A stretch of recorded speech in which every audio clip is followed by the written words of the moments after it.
Imagine getting a call from your child, and they are in distress. And it's their voice, you can tell. Only it's not them. I'm Shawnee Delaney. I spent years undercover as a Defense Intelligence Agency case officer. And I'm Tyler Gray. I served as a U.S. Army Ranger sniper, as well as an assaulter in an elite Tier 1 counterterrorism unit. This is Control Room. So our very special guest today is Renée DiResta.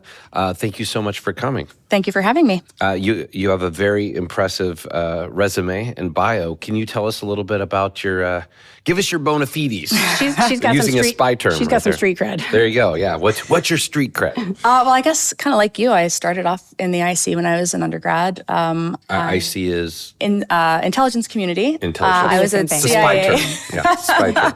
I was an intern for the CIA. I was in the Directorate of Science and Technology. I did computer science undergrad, double majored with political science and studied Russia for a while. Yes. I actually decided not to stay, though. I wound up going into quant finance. I liked math a lot, actually, so I wound up at a firm called Jane Street for a while. We can't be friends. I mean, who doesn't love math? So I wound up at Jane Street, and I was a trader for a while on Wall Street. I moved out to Silicon Valley. I wanted to go into tech. I started a company in supply chain logistics, which sounds like a cover story. It is. A little bit. Let's be honest. Yeah. I got really into studying social network analysis around that time. I had my startup, but I kind of missed doing the more quantitative stuff I was doing when I was on Wall Street and previously.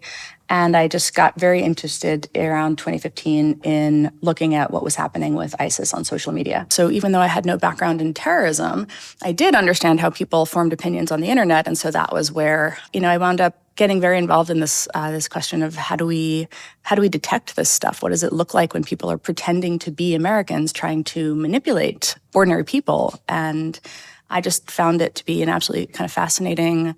All of a sudden, it became a line of work. I did it volunteer for many, many years until all of a sudden people started paying me for it. You ended up working with U.S. Congress and the State Department. What led you there? Well, State Department, actually, somebody at the Obama administration, the Chief Technology Officer, Todd Park, had read some of the writing I had done on analyzing networks of what at the time was the anti-vaccine movement in 2015. And he said, we're interested in the phenomenon of ISIS using social networks in the same way. Would you be interested in helping out on a project? We started to realize that other state actors, people bigger than ISIS, entities bigger than ISIS, were going to do the same thing if they weren't already. And around this time, we also began to realize that other kind of major state adversaries of the U.S. were already doing it as well. The New York Times began to write articles about troll factories and things like this. And I got very interested in the question of what that would look like and if we could find them. There's the term open source intelligence, OSINT, right? And so there was a rise of people who were interested in OSINT on Twitter and Facebook at the time, just these sort of communities of investigators. And I was kind of plugged in there. And so I started looking at the other state actors that were doing these kinds of things.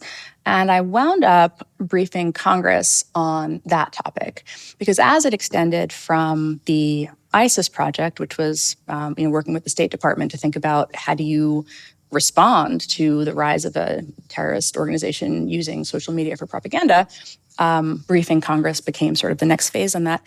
And then I got asked to work on, in 2018, the social media platforms turned over some data sets related to state actor activities running covert propaganda operations. So ISIS's stuff was very much in your face. They never at any point tried to hide who they were. That publicity. Right, they wanted that publicity. Black flags everywhere. These actors did not want that publicity at all.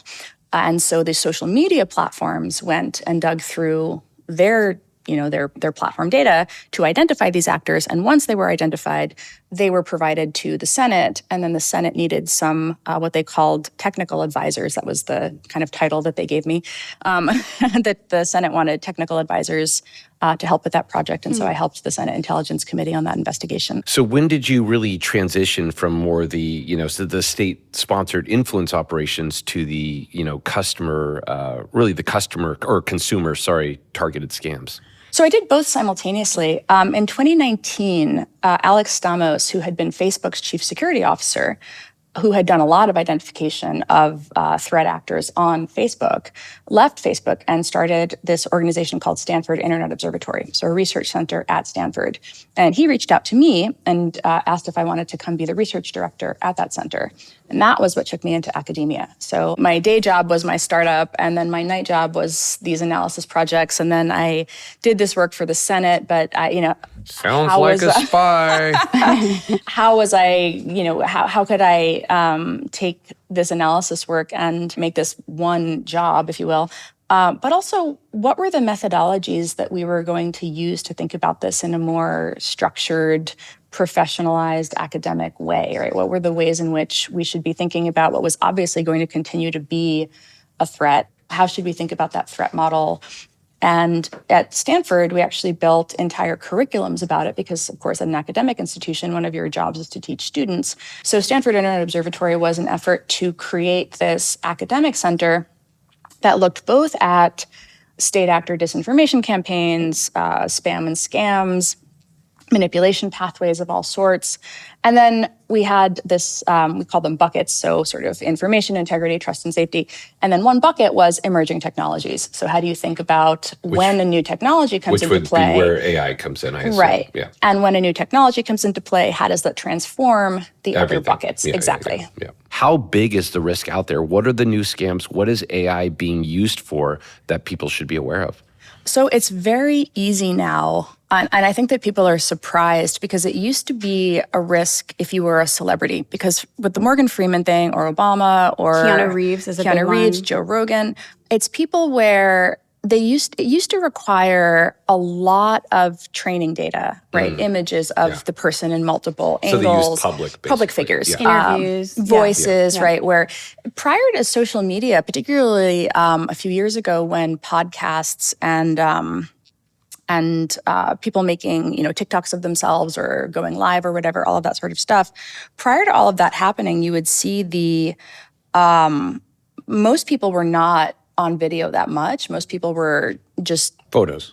Yeah. And so it wasn't until, as the models improved and you could generate voice and video content with like less and less training data, and people were putting themselves out there more and more. It's like a synergistic Exactly, effect. synergistically. Yeah. All of a sudden you had this phenomenon where ordinary people are getting caught up in this stuff. And so that's where you start to see the model of simultaneously, more people have access to the generative technology, right? And I had a sort of a funny personal story because, my job is to study manipulation.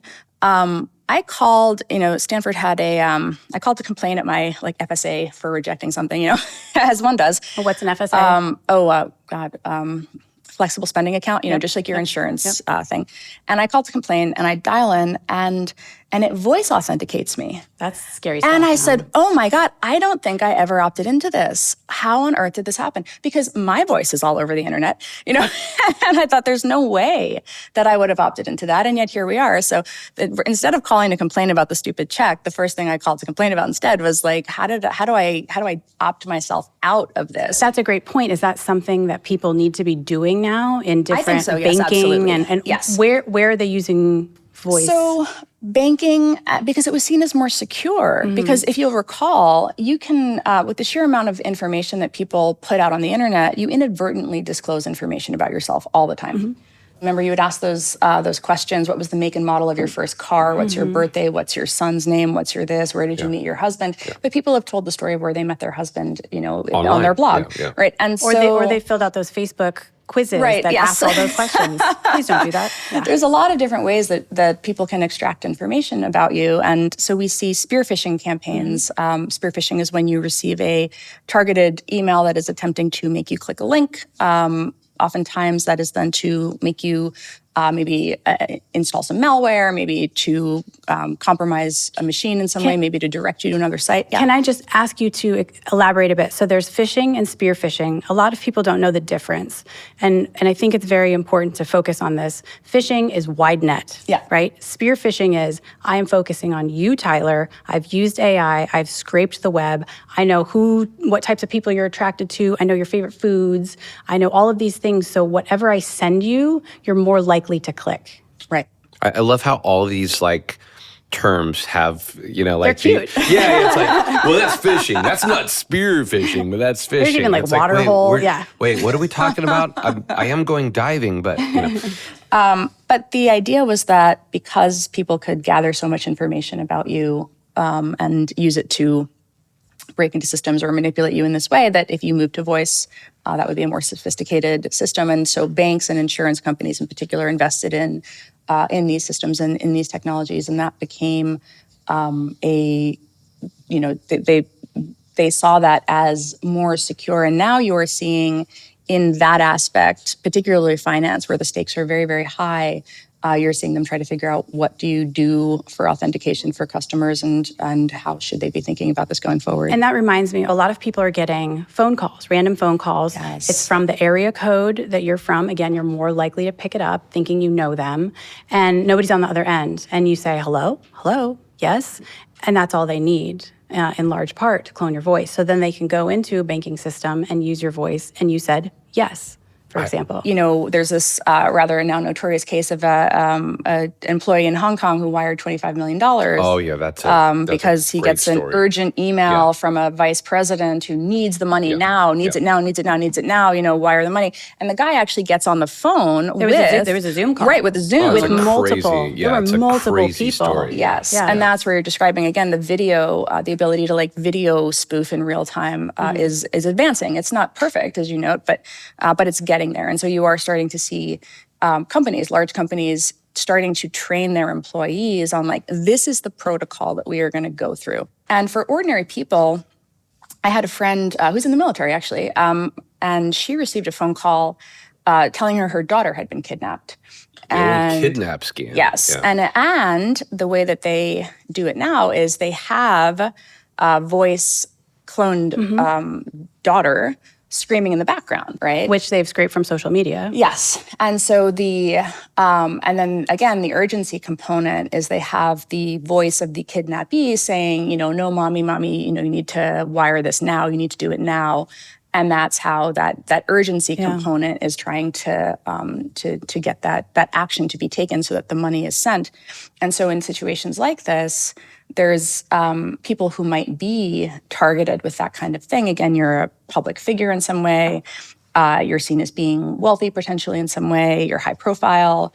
It's increasingly random. I mean, and that is the thing that's, I think, a little bit frightening, is making people aware that these scams exist. You're starting to see the FBI put out these advisories letting people know that this is happening, but it becomes challenging because people think oh, that can't happen to me. And Absolutely. So I think the best response is, in our family, we have you have to have certain words and phrases now, which sounds insane. Safe word, but password. we were talking, I do the same thing. But to that point, there are a lot, if you don't have a password or a safe word established with your close-knit family or teammates, being able to challenge it in a way like that, I think is really, really special. Well, so going with what you just said with the kidnap thing is, again, that's a major red flag. It's somebody calls you up, says your kid's been kidnapped. That's a major red flag. That's going to elicit okay, crap, right? However, what were the minor, seemingly meaningless things that didn't elicit any red flags that were not flags at the time, but in my opinion, they were kind of amber flags. And I'll give you an example is when you put out, let's just say, your kid's voice on Instagram, that was a piece of that. Now that on itself, it's nothing. But what I was trying to say earlier is those little things are posting a photo of your kid, a picture, or the name of your child. All those little seemingly meaningless things are the precursors that allow this major incident to occur. Yeah. And so for me, when I talk to people, I always tell them, it's like when I got injured, it was a major, issue, but it was 15 minor things that independently were not a big deal. I didn't even pay attention to them, but when they all came together, they led to a catastrophic event. So the big thing I like to teach about awareness is be aware of the small things because the small things stack to become the catastrophic things. So Renée, it feels like we hear on the news just how everything is kind of hostile now. Yeah. And I feel like AI has truly lowered the barrier to entry for threat actors in myriad forms, right? We've got deepfakes and voice cloning and all of these things. It seems like they're trying to tap into that psychology of humans and trying to manipulate how people are thinking and feeling, right?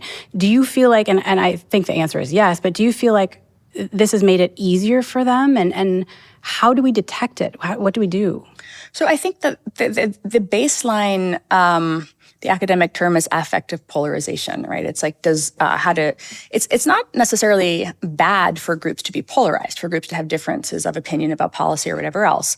It's when they also actively dislike each other, right? It's where there's also a belief that there is no compromise possible, that compromising is losing, that those people over there must be defeated at all costs. That's where the affective polarization. The us versus them. Exactly. Yeah. And so when you can leverage that tension, that becomes the thing that you see, that is the thing that is constantly being... The narrative. Right, yeah. So the thing that you see happen is the AI provides an opportunity to do it cheaper and to do it better simultaneously. And that becomes the thing that is potentially transformative. And this is something I want to get into a little bit more, is by leveraging AI, I would love if you would explain just how AI makes it so much easier to build that package of the person and maybe discuss how they're finding people. Who are they targeting?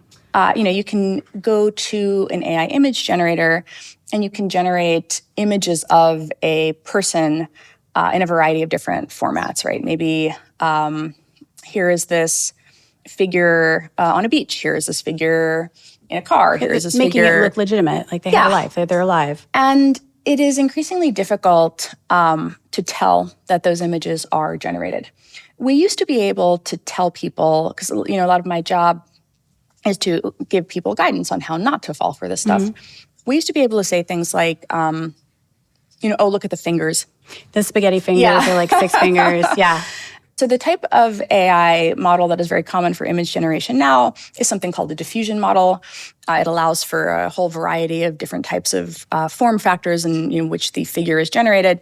Previously, there was this AI-generated faces that would come through what was called generative adversarial networks, a different type of model generation technique. And we used to be able to tell people the teeth are usually wrong, the hair blends into the collar, the fine little details, the nuances. There's a great, I don't know if people have seen this. I don't know if you've seen this, I'm sure.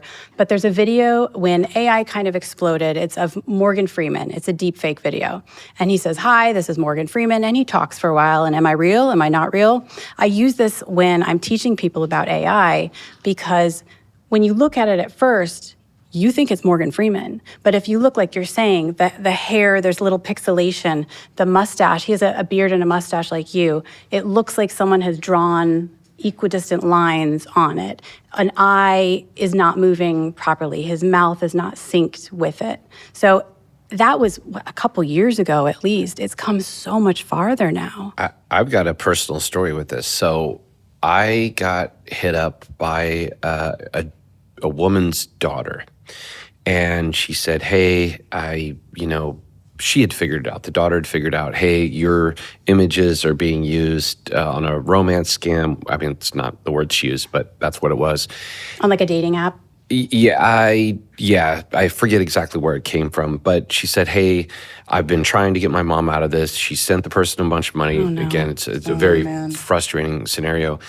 And so and let me also be clear. I've gotten 100 of these messages. I didn't know why for a long time, and I figured out later why my images were being used. It's the association with the military. Yes. Yeah, so they say, oh, I'm in Kuwait, my squad is down, and we need money. It's crazy stuff, but it works. And so the interesting part of this one, all the other times it's like an image, and it's, in my opinion, pretty easy for someone to tell that it's not what it is. Yeah. However, this woman was like, hey, she's been talking to someone pretending as you on video. Mm-hmm. And that was where I was like, whoa, video? That I had not heard. And I said, send me screenshots. She sends me screenshots of the video. When I looked at the screenshots of the video, I was like, obviously there were very minute things that I could tell. First of all, I've never been in that background. I've never worn that shirt. That was easy for me to know. He's like, I would not wear that. Yeah, I was like, that's ridiculous. Obviously, that's not me. I've got style. I would never wear that. I'm a plaid man. But I looked at it and I was like, man, if I, didn't know, if I was her, I would not know these. They were so minor. I would say it was like 90% pretty good. And you'd really have to be very astute to really see those minor differences. And so I get it. I get why she fell for it. Now, granted, there was no video. Oh, I can't talk because I'm in a secret squirrel location. I can video, I can't talk. Look, again, that's ridiculous, but this woman didn't know that. And so that really shocked me, though, that I, looking at myself, could barely tell the difference between real and fake.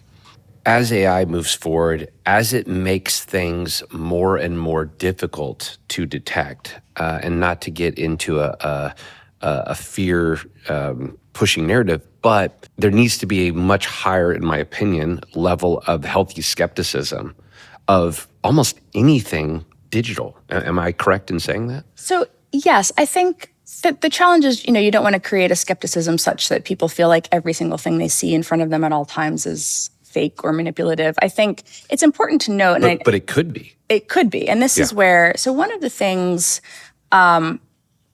state actors are a neat, bright line, right? For platforms as well, where they can very clearly say, this form of manipulation is not something that we're going to allow because it's inauthentic for a variety of reasons, mostly that these are people who are not of a population pretending to be from that population. Mm-hmm. And this is happening globally. This is, I know we're here in the US, but this is happening all over the world. And so they're looking at this at a global level, and it is a global issue.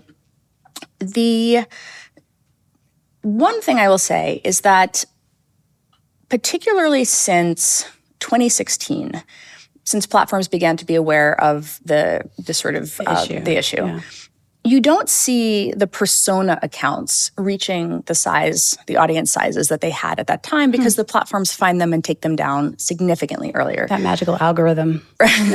So what this means is they move to looking for other ways to intercede. And that might be by paying real influencers, sort of through shell companies. And the influencers are usually not witting, but they will reach out to influencers to try to get their messages pushed through real people. Money is green. And that's also because, yes, money is green. The influencers maybe don't look too closely at who is offering them money. But it's because the thing that matters most is trust. Do they manage to develop that trust where when the audience hears the message coming, people aren't magically convinced by a message that they see on the internet, right? They're not immediately brainwashed. Oh, I see this random account says something, I must believe it now. They're also not magically activated by, oh, this random person is yelling at me, I'm going to get riled up. That doesn't happen in all cases. So the piece, the sort of limiting factor, even with AI, is there something that makes this content feel trustworthy in the distribution piece?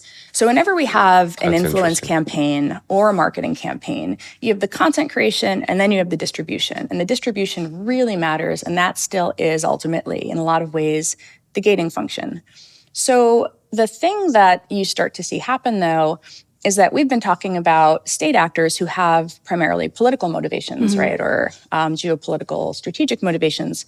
The other area where this happens that much more directly impacts people is the much more personally targeted kind of activities that scammers do, where they will reach out, they will identify an individual target, and then they will work to establish confidence and to try to manipulate that person for financial reasons. And that is something that is a different type of threat model, but that is also using AI in some very, very manipulative ways. We were having a conversation about kids, and it was really interesting, and this is super relevant because my kids, I have an 8-year-old and 2 10-year-olds. You have 11 and 4. Yeah, so we're tired.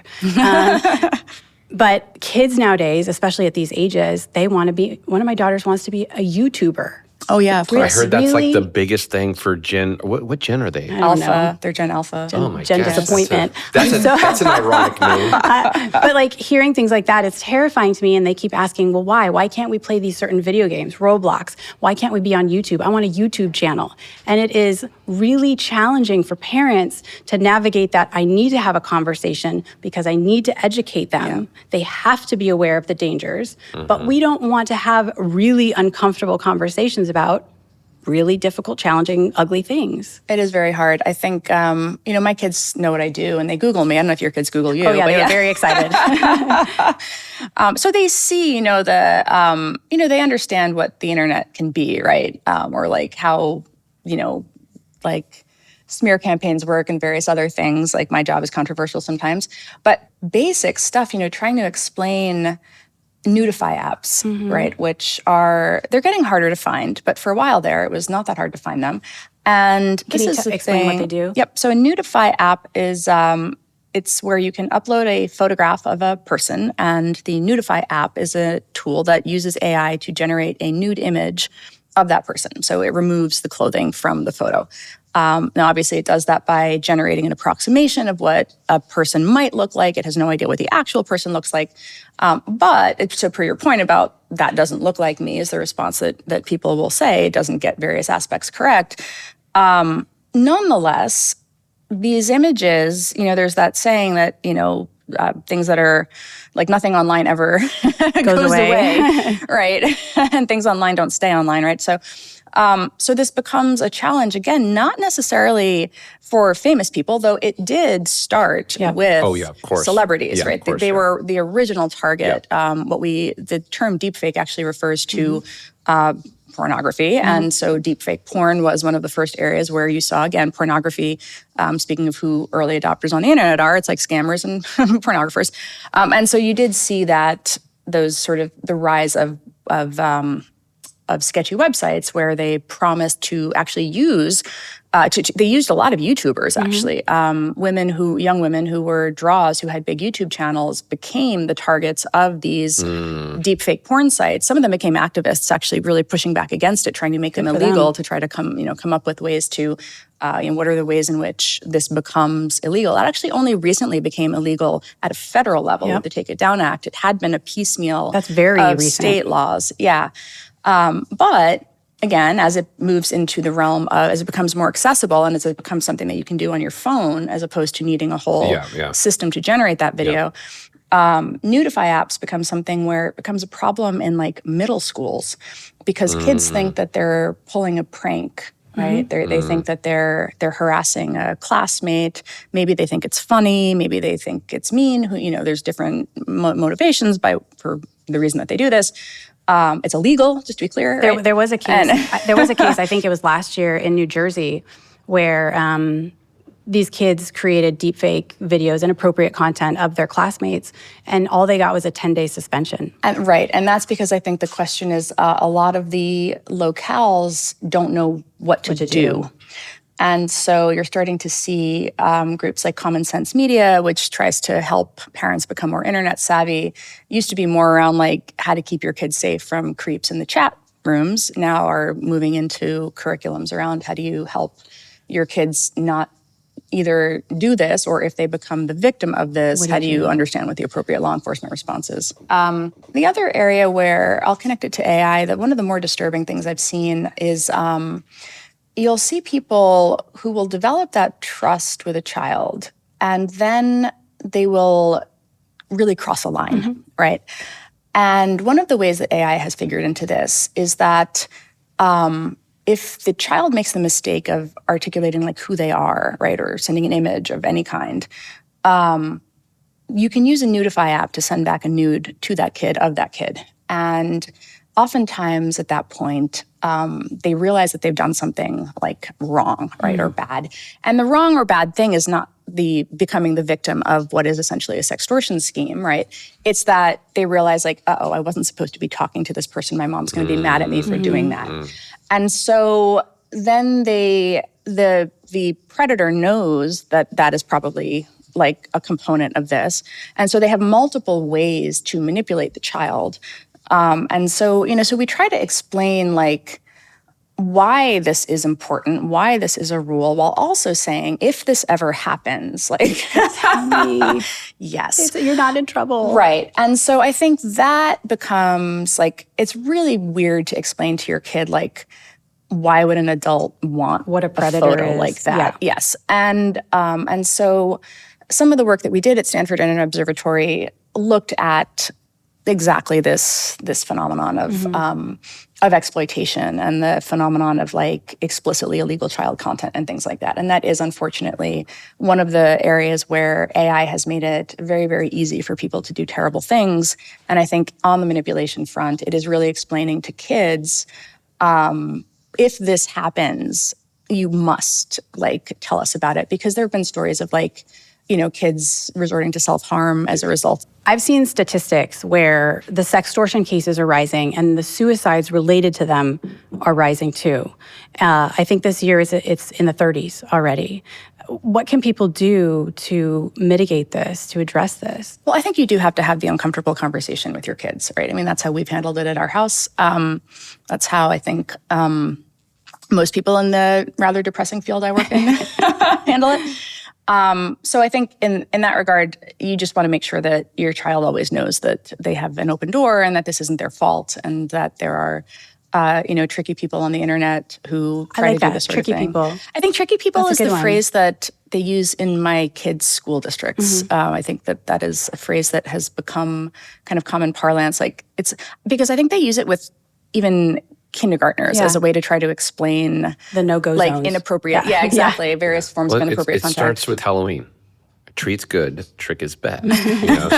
Well, speaking of all this, I don't have children, and after listening to you both, I don't think I ever will. So, no. Do you want some? My point that I'm making, though, I mean, that was a joke, but where's the hope at? Give me the hope to have children. Like, what's the hope? What is being done in this world really with with the online digital protection for everyone in general, but especially children? What is the hope? What are the current changes that are happening that you guys are working on or that you're seeing? Yeah, so that is the area where I think people are coming together to, across the aisle, a bipartisan consensus that more needs to be done to mitigate these sorts of problems. Well, and partially it's so new that it takes time. So we're kind of, correct me if I'm wrong, but it seems like it's such a new problem. Maybe we feel like we're in the dark ages because it was so new and enough people are now aware of it that something is being done. Is that correct? Yes. So some of it is how do you create better parental controls and defaults so that parents have more visibility into what their kids are doing or seeing online. There are a lot of different aspects to it that people are working on. So there's the design component, there's the regulatory component, various Take It Down Act and other forms of legislation that Congress in the United States and, the European Union and other various countries are going about this in their own way. But I think the education piece is the most immediately relevant. Yeah. And I say this as a supporter of strong parental control. Like, I want to be given tools so that I can set my limits and be the enforcer. Like, I do want visibility, particularly for my 11-year-olds. I don't think that they should have carte blanche to. My 11-year-old doesn't have privacy rights to chat with randos online. Absolutely not in our house. That's a great point, though, because I've told my kids that as well. You should have no expectation of privacy online, period. But in my house and on these devices or whatever you're doing, you absolutely have no expectation of privacy. Well, obviously scammers and fraudsters and all these people are obviously incentivized monetarily. So what can we, what is the hope? How do we as a society, as a community, as concerned parents, as consumers, how do we try and get the people who maybe aren't financially incentivized to do the work and really put these things in place? So I think it is public awareness and public pressure. I mean, that is a big part of it, right? It's we're talking a lot about kids, but it's actually elderly people who become the victim of a lot of these scams also. And so that's where you want to see. Do you know the percentage of scam victims that are seniors offhand? Off the top of my head, no, but I know that it's got to be high. It is high. My parents, who are really not online at all, actually. That's part of the problem. They get their AARP magazine. I read it periodically when I visit them, just because I'm always curious. And there are a lot of articles in AARP magazine about like what is the latest scam, like what are the ways that you should not fall for it, what are the romance scams that you're describing, the loneliness scams, the don't send money to somebody with a fake log cabin scams, all of these things. And so a lot of the scams that target elderly people will prey on sympathy. That sort of they'll. Some of these pages will generate images of sickly-looking animals, right? My fiance, if she'd fall for that one. Yeah, it's it's very animal, right. It's very manipulative. Send money, right? Yeah. Or an injured child, somebody in a war zone, and these sorts of emotional manipulation scams, and that is another phenomenon. A lot of people don't know how to report them. They don't get the sense that the platform responds when they report them. That, I think, is the part where more attention to the fact that it's happening is I think, necessary. though, it's not even they don't know where to report them. I think people don't know that they should report them. Sometimes they don't know that they're fake. Right. One of the things that we saw when we did our study of spam and scam pages was actually that a lot of the comments, as you read people's comments, are genuinely engaging. They see an image of a sickly-looking dog, and they are expressing genuine, heartfelt sympathy for the animal that does not exist, because I think they don't realize how sophisticated the AI image generation capabilities actually are, and it looks realistic. And so that raising awareness by doing things like saying, like, look how good this actually is, like, I feel like it's very frustrating for me sometimes because I can't even give them a tell besides saying, it's too good. So we have covered a lot today. I know that our viewers are going to want more information. Where can they go to learn more about you and your book and everything that we've talked about? Yeah, so the book is called Invisible Rulers, and it actually talks a lot about the state actors and influence operations and things like that. That's available, bookstores and things. It's also just my site, RenéDiResta.com, has all of the various things that I work on. And then I write for Lawfare in The Atlantic, and I am on the socials. So mostly Carefully. Substack, Blue Sky, Threads. No, I mean, I'm pretty public. It's my job to be public. Yeah. And so, yeah. Awesome. Well, thank you so much for your time. Thank you for having me. Yeah, no, thanks again. And I'll definitely check your book out. And not have kids. Yes, and I'll read it and then I'll decide. Yeah, I'll make the choice then, so we'll see. But thank you so much for coming. Yeah, thanks, Renee. Thank you. Be sure to like and subscribe and leave comments. We'd love to hear from you. New episodes coming every week on LifeLock's YouTube channel.